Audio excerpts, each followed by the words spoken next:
এটা হলো বানারীপাড়ার বেড়িবাঁধ রোড। বানারীপাড়ার সন্ধ্যা নদীর কোল ঘেঁষে এই বেড়িবাঁধ রোডটি তৈরি করা হচ্ছে। আসলে জাতি হিসেবে আমরা যেমন নন্দিত তেমন নিন্দিত। আমরা কোনো কিছু করার আগে পরিকল্পনা ঠিকই করি, কিন্তু সেই পরিকল্পনা অনুযায়ী কোনো কাজ করি না। তো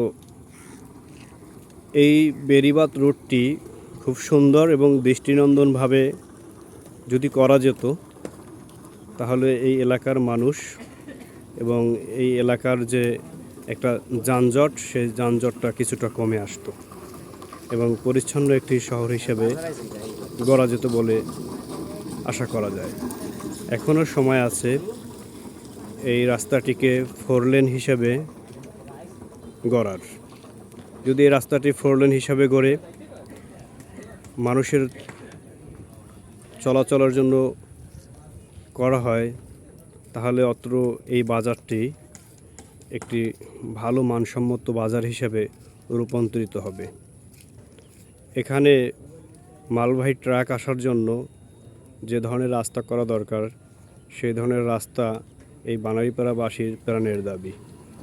তাই যারা এই রাস্তার সাথে সংশ্লিষ্ট আছেন, প্রশাসন দপ্তরের কর্তৃপক্ষ আছেন,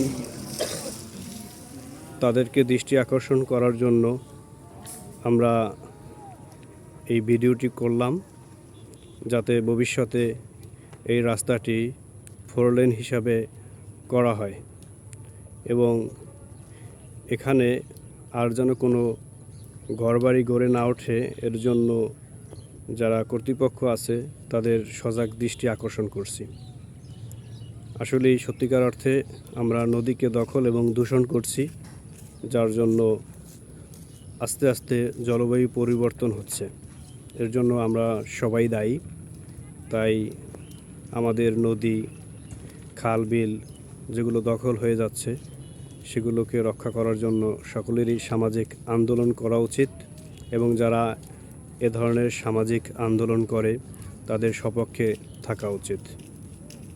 তাই যারা এই রাস্তাটিকে 4 লেন হিসাবে চান এবং হাঁটার জন্য আলাদা ওয়ার্কওয়ে চান, তারা সহমত হিসাবে কমেন্টে জানান এবং এই রাস্তাটিকে দৃষ্টিনন্দন করার জন্য কী ধরনের প্রকল্প হাতে নিলে এই রাস্তাটি দৃষ্টিনন্দন হয়, তার একটি সামাজিক আন্দোলন করার জন্য কমেন্টে জানান। আমরা আসলে যেভাবে এই রাস্তাটি চাচ্ছিলাম, মানুষের প্রাণের দাবি ছিল, সেভাবে এই রাস্তাটি এখন থাকতেছে না। আমরা দেখতে পাচ্ছি বিভিন্ন ধরনের স্থাপনা নির্মাণ করা হচ্ছে।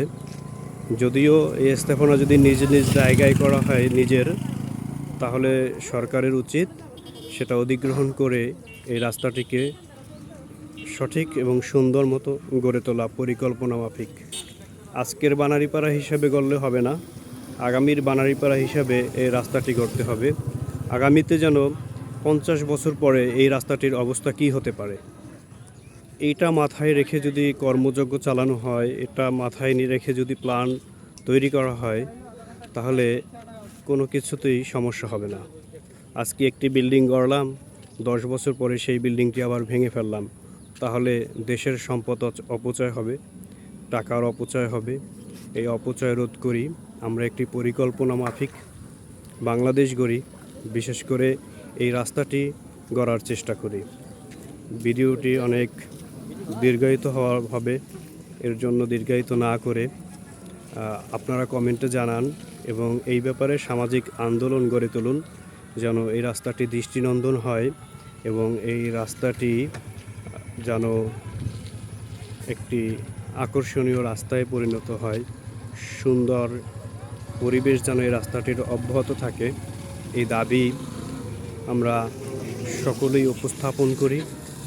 আমরা যেন এই রাস্তাটিকে বানারীপাড়ার একটি সুন্দর রাস্তা হিসেবে পাই, সেই রাস্তার জন্য আমরা দাবি জানাই।